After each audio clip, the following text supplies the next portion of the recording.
নমস্কার, জ্ঞান ভান্ডার চ্যানেলে তোমাদের সকলকে স্বাগত। আজকের ভিডিওতে পঞ্চায়েত বিষয়ক কিছু প্রশ্ন উপস্থাপন করা হয়েছে, তোমরা দেখতে থাকো। প্রথম প্রশ্ন, কত সালে প্রথম পঞ্চায়েত নির্বাচন হয়? উত্তর 1978 সালে। 2 নম্বর কোশ্চেন, সংবিধানের কোন ধারায় পঞ্চায়েতি রাজের উল্লেখ আছে? 40 নম্বর ধারায়। 3 নম্বর, সংবিধানের কোন ধারায় পঞ্চায়েত সম্পর্কিত উল্লেখ আছে? 243 নম্বর ধারায়। কোন কমিটির সুপারিশে ভারতের ত্রিস্তরীয় পঞ্চায়েত ব্যবস্থা গড়ে ওঠে? বলবন্ত রায় মেহতা কমিটির সুপারিশে। ভারতে পঞ্চায়েতি রাজ ব্যবস্থা কবে চালু হয়? 1959 সালের 2রা অক্টোবর। ব্রিটিশ ভারতে কোথায় গ্রাম পঞ্চায়েত চালু ছিল? উত্তর তামিলনাড়ুতে। ভারতের কোন রাজ্যে প্রথম ত্রিস্তরীয় পঞ্চায়েত গড়ে ওঠে? সঠিক উত্তর রাজস্থানের নাগাউর জেলায়। কত সালে পশ্চিমবঙ্গে পঞ্চায়েত আইন পাশ হয়? সঠিক উত্তর 1956 সালে।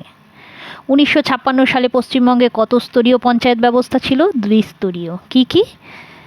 আঞ্চলিক পরিষদ এবং জেলা পরিষদ। পশ্চিমবঙ্গে ত্রিস্তরীয় পঞ্চায়েত আইন কবে পাশ হয়? 1973 সালে। পঞ্চায়েত সদস্য হতে গেলে ন্যূনতম কত বয়স হওয়া প্রয়োজন? 21 বছর। গ্রাম পঞ্চায়েতে সর্বাধিক ও সর্বনিম্ন সদস্য সংখ্যা কত? সর্বাধিক 30 জন, সর্বনিম্ন 5 জন। গ্রাম সভার মিটিংয়ের সমন কে পাঠায়? সঠিক উত্তর গ্রাম প্রধান। গ্রাম সভার বার্ষিক মিটিং কবে হয়? সঠিক উত্তর ডিসেম্বর মাসে।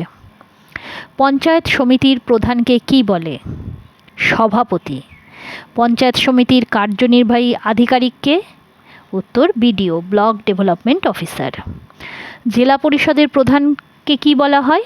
সভাধিপতি। জেলা পরিষদের কার্যনির্বাহী আধিকারিককে? জেলা শাসক বা ডিএম। ত্রিস্তর পঞ্চায়েত ব্যবস্থার গঠন কিরূপ? গ্রাম স্তরে গ্রাম পঞ্চায়েত, ব্লক স্তরে পঞ্চায়েত সমিতি, জেলা স্তরে জেলা পরিষদ। পশ্চিমবঙ্গের বর্তমান পঞ্চায়েত মন্ত্রী কে? দিলীপ ঘোষ। ভিডিওটা ভালো লাগলে লাইক করে সাবস্ক্রাইব করে নেবে। Thank you.